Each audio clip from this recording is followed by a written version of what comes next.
Pernah tak bila korang cari satu tajuk kajian, korang rasa topik tu macam menarik tapi susah untuk dikembangkan ataupun difokuskan untuk menjadi satu topik yang mantap.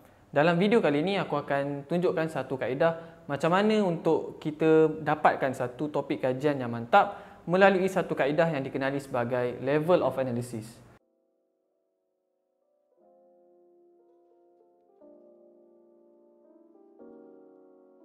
Sebelum kita pergi lebih jauh, kita kena tahu dulu kenapa kita buat kajian. Kita mengkaji sesuatu persoalan yang mungkin tak ada jawapan ataupun jawapan dia tak lengkap.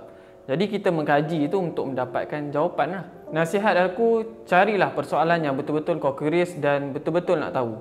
Kalau tak, nanti susah untuk kau dapat motivation untuk meneruskan kajian ni bila kau dah dekat pertengahan kajian tersebut. Jadi apa pula level of analysis ni?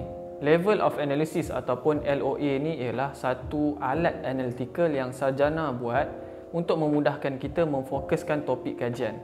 Dan LOA ni terbahagi kepada 4. Ada level individu, level group, level state dan juga level system. Katakanlah kau berminat nak kaji pasal foreign policy. Foreign policy Malaysia terhadap Myanmar misal kata. Sebab kau pelik, kenapa Malaysia ni marah kepada Myanmar disebabkan mereka ni bantai orang Rohingya dan sebagainya. Tapi bila pelarian nak masuk, diorang tak bagi pula. Jadi kita pun curious lah kenapa Malaysia berperilaku macam tu. Kau tak boleh cakap secara simplistik yang Malaysia bersikap macam tu sebab Muhyiddin Yassin lah. Sebab dia ni orang Jawa, dia tak suka dengan orang Rohingya. Kalau macam tu, macam mana kau nak jelaskan polisi Malaysia semasa zaman Perdana Menteri sebelum daripada Muhyiddin Yassin? Adakah Perdana Menteri sebelum Muhyiddin Yassin menerima pelarian Rohingya masuk ke dalam Malaysia? Tak juga. Sebab Malaysia kan tak terikat dengan mana-mana Convention Refugees. Sebab tu Malaysia tak pernah mengiktiraf mana-mana pengelarian. Nak buat polisi ni bukan bergantung kepada satu individu sahaja. Banyak aktor-aktor yang terlibat dalam mempengaruhi dalam pembentukan sesebuah polisi itu. Sebab itulah sarjana mengklasifikasikan kepada level-level tertentu supaya mudah untuk kita kaji setiap daripada level ni apa pengaruh dia dalam negara tu. Kalau kita kaji setiap level yang ada dalam konteks kes Rohingya Myanmar ni, kita akan dapati di level individu, pengaruh individu macam Muhyiddin Yassin tu sangatlah berpengaruh tinggi dalam pembentukan polisi sebab dia kan Perdana Menteri. Dan dalam level group, pengaruh grup advokasi, grup human right, grup Rohingya di Malaysia pun sangat berpengaruh untuk menekan pihak kerajaan dalam buat polisi yang sesuai. Dalam level state pula, kita akan tengok apa yang state tu utamakan. Security ke, ekonomi ke, ideologi negara dan lain-lain yang boleh mempengaruhi state tu untuk buat polisi. Dan dalam level sistem pula, kita boleh kaji kesan kes Myanmar ni kepada global. Apa impak dia pada sistem ekonomi atau security global.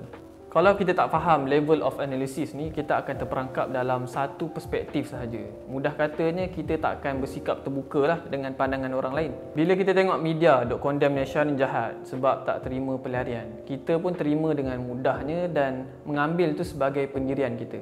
Kita tak pernah pun terfikir kenapa sebenarnya Malaysia buat pendekatan ataupun polisi macam tu. Aku tak cakap yang semua yang Malaysia buat dalam isu Rohingya ni betul, tapi aku nak mengajak kita untuk menilai secara adil. Sebagai seorang pelajar IR, kita sepatutnya mampu untuk mengenal pasti overgeneralization yang ditawarkan oleh pihak media, ahli politik maupun kumpulan aktivis yang sentiasa memberi pandangan mereka. Itulah tugas kita sebenarnya. Kita menerangkan kenapa perkara ni berlaku secara komprehensif, bukan secara serkap jerang saja. Berbalik kepada persoalan macam mana nak gunakan level of analysis ataupun LOA ni dalam mencari tajuk kajian yang baik. Sebenarnya kau kena pilih satu sahaja level of analysis. Yalah, mana kau boleh sumbat semua 4 level of analysis dalam satu penulisan jurnal ataupun thesis.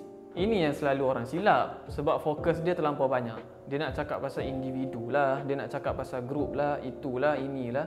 Akhirnya kajian dia tak berfokus dan terlampau merewang-rewang. Itu je lah yang aku nak sampaikan pasal level of analysis. Harapnya dapat membantu korang mencari tajuk kajian yang korang idam-idamkan. Dan terima kasih sekali lagi untuk tengok video ni sampai habis. Jangan lupa like, komen dan subscribe Atma Studio. Dan komen di bawah, adakah video ni bermanfaat dan membantu korang mencari tajuk kajian yang korang nak tu.